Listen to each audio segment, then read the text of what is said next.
ज्ञान की गंगा में सबको स्नान करना है। तो भव्यात्माओं, आपको जानना है कि अयोध्या तीर्थ पर सुबह से शाम तक बाहर से आने वाले यात्रियों का तांता लगा है। पंच कल्याणक प्रतिष्ठा से प्रतिष्ठित हुए 101 भगवान, जो भगवान ऋषभदेव के मोक्षगामी पुत्र हैं, उनकी 101 प्रतिमाएं प्रतिष्ठित हुई हैं और 30-24 के 720 भगवान विराजमान हैं। उनके दर्शनों के लिए जो लोग आतुर हैं वे आकर के दर्शन करते हैं। आज प्रातःकाल से ही अभिषेक, शांति धारा आदि के पश्चात आप लोगों ने पारस चैनल के सीधे प्रसारण के अंदर परम पूज्य आचार्य श्री विपुल सागर महाराज के शिष्य आचार्य श्री भद्रबाहु सागर महाराज की पाद प्रक्षालन पिच्छिका भेंट का कार्यक्रम देखा। उनके गुरुदेव आचार्य विपुल सागर महाराज ने सन 2019 में मुनिराज भद्रबाहु सागर को आचार्य पट्ट प्रदान किया था। आज उसका वाचन भी किया गया और पूज्य गण्य ज्ञानमती माता के पावन सानिध्य में आचार्य श्री का पाद प्रक्षालन किया। संघपति श्री अनिल कुमार जी जैन, अनीता जैन आदि भक्तों ने एवं नूतन पिच्छिका स्वस्ति श्री पीठाधीश रविंद्र कीर्ति स्वामी जी ने भेंट किया। उसके साथ में आज एक और नया कार्यक्रम रहा। अयोध्या की धरती पर श्रीमती अनामिका निकुंज जैन संघपति गण्य ज्ञानमती माता जी के संकीर्त, उनके सुपुत्र दिव्यांश जैन का आज जनेऊ संस्कार कार्यक्रम हुआ। युग की आदि में जिस प्रकार भगवान ऋषभदेव के सबसे बड़े पुत्र, इस देश के प्रथम चक्रवर्ती राजा भरत का 8 वर्ष की उम्र में भगवान ऋषभदेव ने उपनयन संस्कार अर्थात जनेऊ संस्कार किया था और उनको श्रावक के व्रत ग्रहण कराए थे, उसी प्रकार से आज दिव्यांश जैन का उपनयन संस्कार हुआ, जिससे वह बालक स्वयं में गौरवान्वित है। उन्हें संस्कार दे करके और स्वामी जी ने पुष्पांजलि क्षेपण करके दिव्यांश जैन को अष्टमूल गुण दिला करके और स्वयं अपने हाथ से जनेऊ पहनाई। समझे दिव्यांश, आज स्वामी जी ने आपको जनेऊ पहनाई है। हमने अष्टमूल गुण के बारे में बताया और पूज्य गण्य ज्ञानमती माता जी से पिच्छिका लगवा करके 5 उदंबर फलों का त्याग, 3 मकार अर्थात मध्य मांस मधु का इन्होंने जीवन भर का त्याग करके अष्टमूल गुण ग्रहण किया है। इस घर के हर बालक बालिका के अंदर धार्मिक संस्कार हैं। उसी श्रृंखला में दिव्यांश जैन भी हैं और इन्होंने अष्टमूल गुण लेकर के जनेऊ धारण की है। जब कोई बालक जनेऊ धारण करता है तो उसे 3 लड़की 3 धागे की जनेऊ पहनाई जाती है। ये रत्नत्रय का सूचक होता है।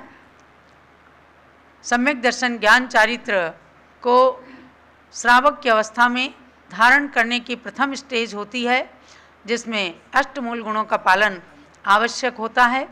तो विधिवत चौक पर बैठा करके इस बालक को मंगलाष्टक, पुण्यावाचन आदि करवा करके और जनेऊ धारण कराया गया है। इनके लिए पुण्य की बात है।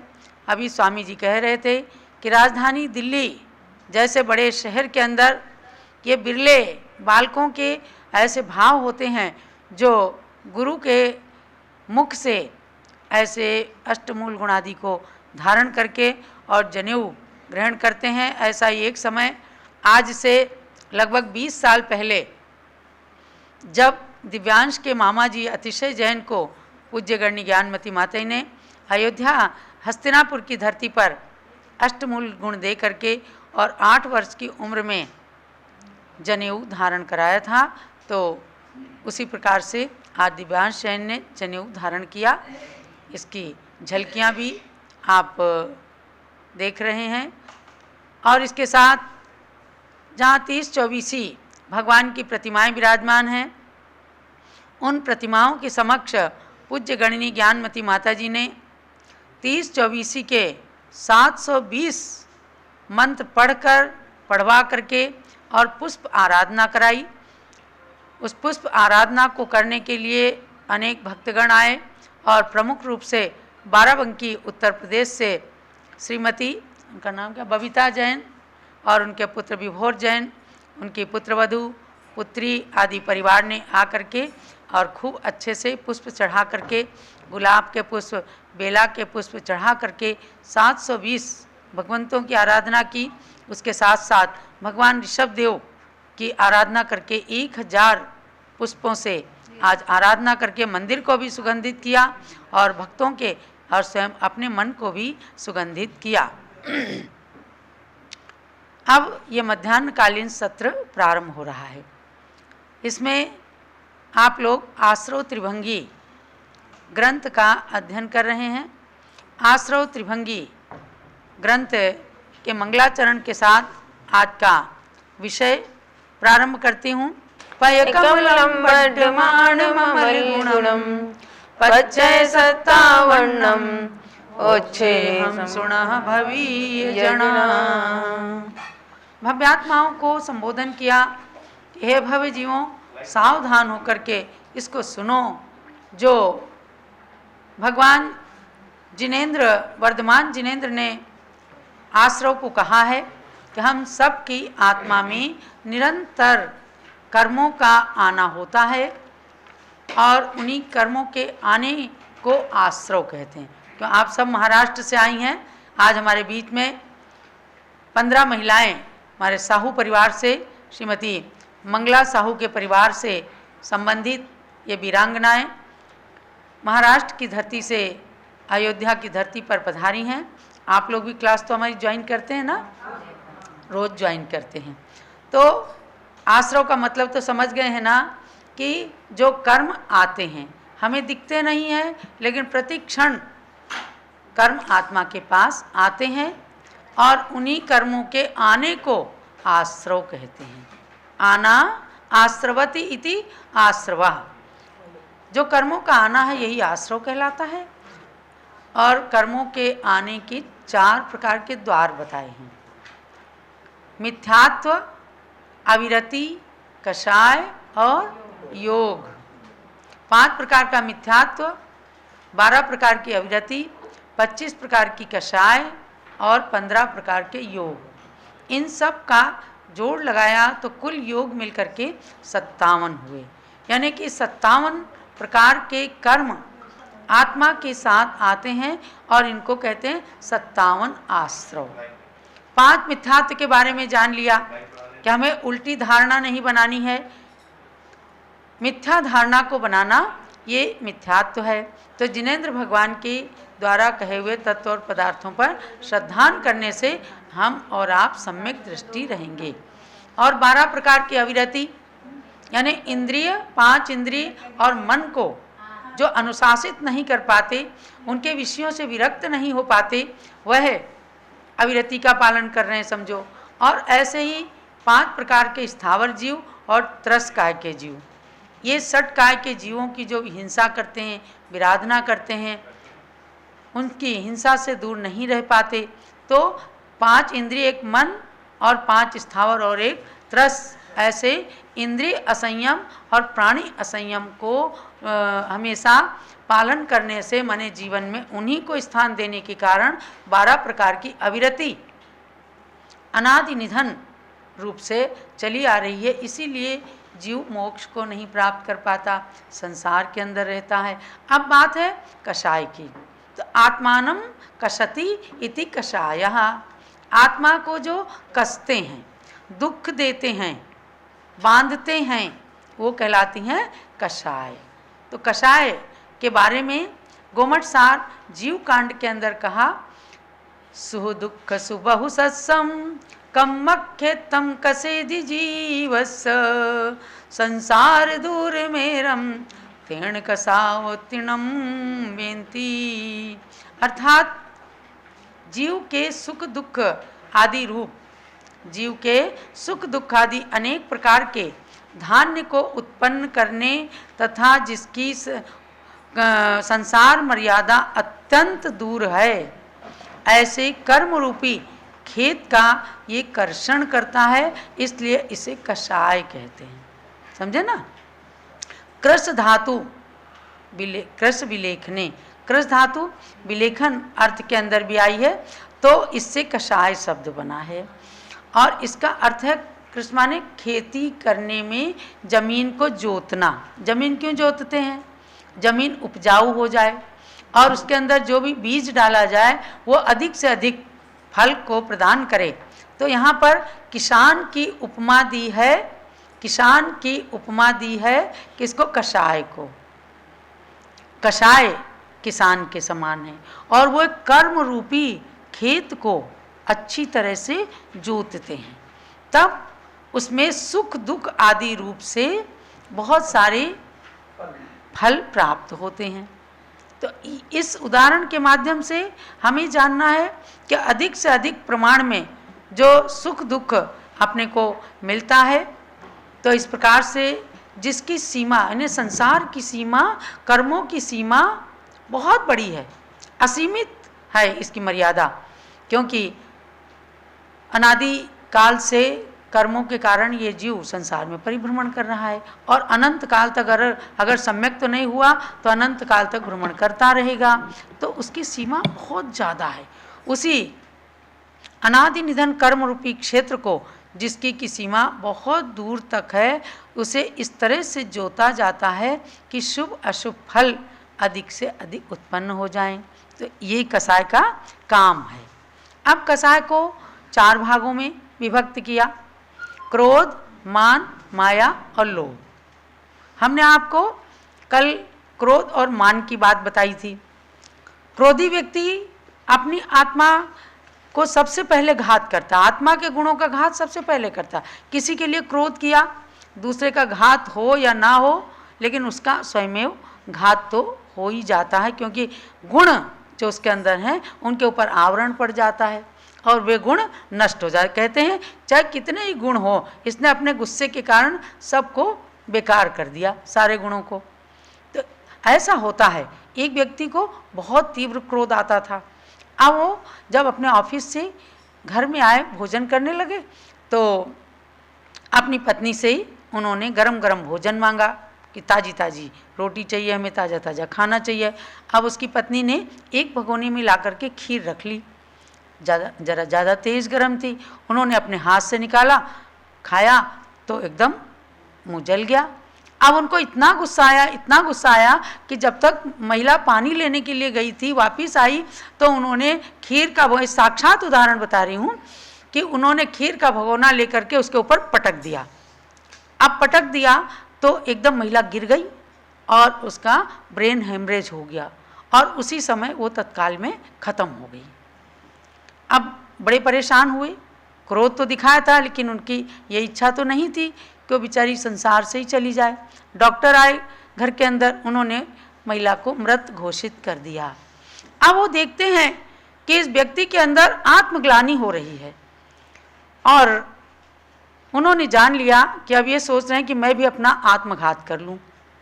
समझाया डॉक्टर ने कि देखो, पहले तो तुमने गुस्से के कारण पत्नी की जान ले ली, अब इसके बाद तुम यही तो सोच रहे हो ना कि मैं मर जाऊं किसी तरह। बोले हाँ डॉक्टर, अब मैं नहीं जीना चाहता, मैंने क्यों इतना क्रोध किया।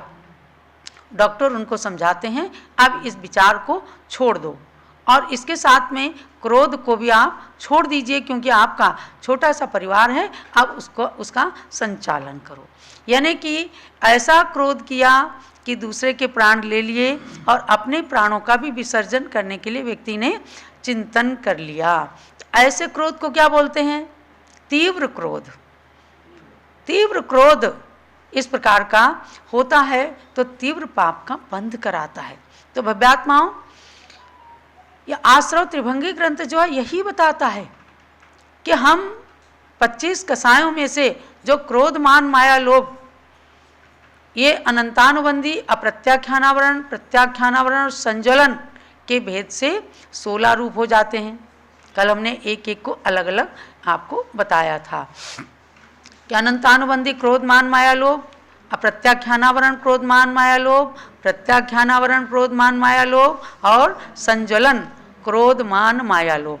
अब इसके लिए बताया कि एक एक कषाय के लिए, क्रोध के लिए भी बताया कि अनंतानुबंधी क्रोध पत्थर की रेखा के समान, अनंतानुबंधी मान पृथ्वी की रेखा के समान, अनंतानुबंधी माया उसको कहा धूल की रेखा के समान, और और आगे संज्वलन कषाय को बताया अनंतानुबंधी क्रोध को पत्थर की रेखा के समान, अप्रत्याख्यानावरण को पृथ्वी की रेखा के समान, प्रत्याख्यानावरण क्रोध को धूली की रेखा के समान, और संज्वलन क्रोध को बताया जल की रेखा के समान।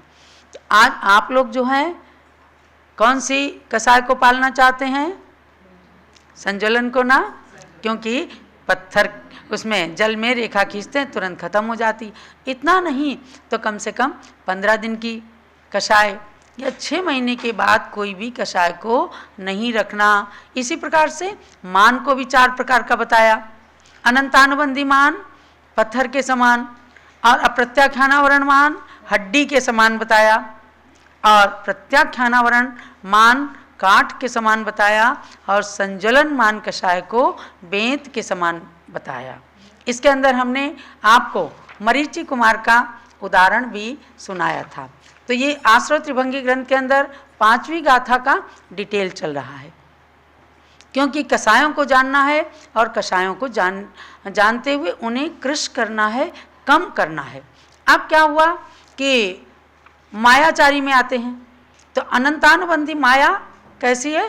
बांस की जड़ के समान बड़ी कड़क होती है। बांस की जड़ जल्दी से कितना ऊपर से काटते जाते हैं फिर भी वो जल्दी जल्दी उग आता है। ऐसे ही आप प्रत्याख्यानावरण माया, मायाचारी किसको कहते हैं? मन में कुछ और वचन में कुछ, और माया तैर्यग योनस्य, मायाचारी करने वाला तिर्यंच योनि में जाने का आश्रव कर लेता है, ऐसा मानता है। तो अप्रत्याख्यानावरण माया कषाय मेंढे के सींग के समान, वो भी कड़क होती है, लेकिन अगर तोड़ दें तो टूट जाती है। प्रत्याख्यानावरण माया जो है वो गोमूत्र के समान है, टेढ़ी मेढ़ी वो तो माया तो वैसे भी टेढ़ी मेढ़ी होती है, तो लेकिन उसको अगर पानी डाल के और उसको हटा दें तो गोमूत्र हट जाता है, जमीन साफ हो जाती है। इसी तरह से प्रत्याख्यानावरण माया को बताया कि गोमूत्र के समान है, और संज्वलन माया कैसी है? खुरपे के समान। खुरपा क्या काम करता है? खुरपा खेत की मिट्टी को हटाता है और उसके बाद चाहे तो वो समतल भी कर देता है। तो ऐसे ही कम कषाय को द्योतित करने वाली संज्वलन कषाय है। तो मायाचारी के अंदर प्रत्यक्ष में भी देखते हैं कि जीव मायाचारी कर करके एक दूसरे को ठगने का प्रयास करते हैं, लेकिन जब मायाचारी लोगों की पोल खुल जाती है तो उन्हें बहुत सिर नीचा करना पड़ता है। अब एक मुनिराज तक को, मतलब ये कषाय क्या है, कोई भी करे, कोई छोटा करे चाहे बड़ा करे, चाहे राजा करे चाहे रंक करे, चाहे मुनिराज करें चाहे श्रावक करें, सबको कर्म का बंध कराती। कहानी सुनी होगी आपने कि गुणनिधि नाम के मुनिराज किसी पर्वत पर तपस्या किया करते थे। उनकी ख्याति दूर दूर तक फैल गई, खूब लोग उनको नमन करने के लिए, उनकी पूजा करने के लिए आते रहे। चातुर्मास के बाद वे महाराज जी विहार कर गए। अब उनकी जगह एक दूसरे मुनि आ गए, उनका नाम था मृदुमती, कोमल जिनकी मति है, लेकिन उनके मन के अंदर थोड़ा मायाचारी का भाव आ गया। जब श्रावक लोग आ करके कहते, अरे महाराज आप तो बड़े तपस्वी हैं, तो उन्होंने इस बात को मन में छिपाए रखा। ये नहीं कहा कि मैं वो मुनिराज नहीं हूँ, वो तपस्या करने वाले मुनि चले गए। मन के अंदर उन्होंने सोचा कि चलो अच्छा है, इसी निमित्त से मेरी ज़्यादा पूजन हो रही है, मुझे ज़्यादा लोग प्रशंसित कर रहे हैं। तो उस सम्मान के लोभ में आकर के उन्होंने मायाचारी रखी। अब आगे जाकर के क्या होता है, उस समय तो पूज गए, लेकिन आगे जाकर के वे मर करके तिर्यंच योनि में त्रिलोक मंडन नाम के हाथी हो गए। तो ये मायाचारी किसी को भी नहीं छोड़ती है, सबके अंदर भावना ये होनी चाहिए। जब आप 10 लक्षण में कुब करते हैं कि इससे नीच गति प्राप्त होती है, तो मन के अंदर भावना यही आती है कि हमारे अंदर मायाचारी कम से कम रहे, और उसके बाद कुछ ऐसे प्रसंग आ जाते हैं कि मायाचारी करते हैं। तो आज भी जिन कषायों का पूरी तरह से उपयोग लोग करते हैं और उसका फल भी खूब अच्छा देखा जाता है, और यहाँ तक माना जाता है कि चाहे ऊपर से कितना ही सुंदर बन जाए, पर अंदर की मायाचारी जो है जब तक उनकी नहीं खुल पाती है तब तक वे ऊंचे दर्जे के लोग कहे जाते हैं। तो प्रारंभ से ही जो बचपन से, मैंने अभी आपको बताया कि दिव्यांश जैन के ऊपर अष्टमूल गुण के संस्कार हुए। अरे हाँ, तो ये संस्कार काम आते हैं। अब आज छोटी सी बच्ची जो 5 महीने की होने वाली है, उस बच्ची को लेकर के आए हैं संघपति अनिल जी। उनके सुपुत्र अतिशय जैन हैं और पुत्रवधू हैं सुरभि जैन, इनकी सुपुत्री देशना जैन। इनको लेकर के पूरे परिवार के लोग आए हैं और इनका मुंडन हुआ है। अभी देखना, पूज्य माता जी के हाथों से इस बच्ची के मस्तक पर श्रीकार लिखा जाएगा, और इस मस्तक के अंदर गुण आएंगे कि जैसे इस परिवार ने हमेशा धर्म का निर्वाह किया है, घर के अंदर चैत्यालय जिन मंदिर का निर्माण किया है, गुरु की सेवा कर रहे हैं, तो ये संघपति परिवार की आगे की श्रेणी, आगे की परंपरा तैयार हो रही है। तो संस्कार आप सब पारस चैनल के दर्शक और जूम चैनल के दर्शक भी इन बातों को जरूर ध्यान रखना कि अपने बच्चों को किसी न किसी गुरु के पास ले जा करके संस्कारित करना। कषाय कम होने पाए, अविरति मन से हटने लग जाए, मिथ्यात्व पूरा भगा दें, सम्यक दर्शन का पालन करके मोक्ष मार्ग की पहली सीढ़ी पर चढ़ जाएं। तो भव्यात्माओं, सबको ये जानना है कि क्रोध, मान और माया तीनों कषाएं बुरी हैं। अब लोभ क्या है? लोभ अच्छा है क्या? नहीं, लोभ तो पाप का बाप कहा जाता है। लेकिन उसके साथ कहा कि बहु धन बुरा हूं, भला कहिए लीन पर उपकार सो। धन है, बुरा है, क्योंकि कई प्रकार के कार्य कर करके, हित अहित जनित भी कार्य कर करके धन को कमाया जाता है। लेकिन ऋषिगण क्या कहते हैं कि बुरा है पर वो भला भी हो जाता है जब उससे पर का उपकार किया जाता है, जब दान दिया जाता है, जब करुणा दान दिया जाता है, जब मोक्ष मार्ग पर बढ़ने वाले संतों के लिए मार्ग प्रशस्त किया जाता है। अरे वो सेठ पूनम चंद घासीलाल, उन्हीं का उदाहरण तो आज अनिल जी या कोई भी इस पर सामने लाते हैं, प्रेरणा लेते हैं कि आज शांति सागर महाराज के साथ में पूनम चंद घासीलाल का नाम अमर हो गया। ज्ञानमती माता जी के साथ में अनिल जी का नाम आज चल रहा है। अयोध्या की यात्रा कराने के लिए जब अनिल जी ने थोड़ा सा मन को उदार कर लिया, तो हमारे सुभाष चंद्र जी, सुषमा जैन लखनऊ को, इनको मिल गया लाभ, और अयोध्या की यात्रा करा करके इन्होंने भी अपना जन्म सफल माना। ऐसा जन्म सफल मानना, सोना चांदी न जाने कितना धन इकट्ठा करके और लोग संसार से चले जाते हैं। पर हमने तो एक पंक्तियां सुनी है कि वह शीश है जो चरणों का वंदन किया करे, और वह आँख है जो नाथ का दर्शन किया करें। सोने के जेवरों से है शोभा न हाथ की, वह हाथ है जो नाथ का पूजन किया करें। तो भव्यात्माओं, ऐसे धन को भी लोभ में, केवल लोभ में ना पड़ करके उनको कभी अपने लिए या पर के लिए उसका उपयोग नहीं किया, तो वह धन भी बेकार हो जाता है। दान, भोग और नाश, धन की 3 ही गतियां हैं, या तो दान दे दो, या अपने भोग में कर लो, या फिर वह नष्ट हो जाएगा। तो ऐसे धन को दान के अंदर खर्च करना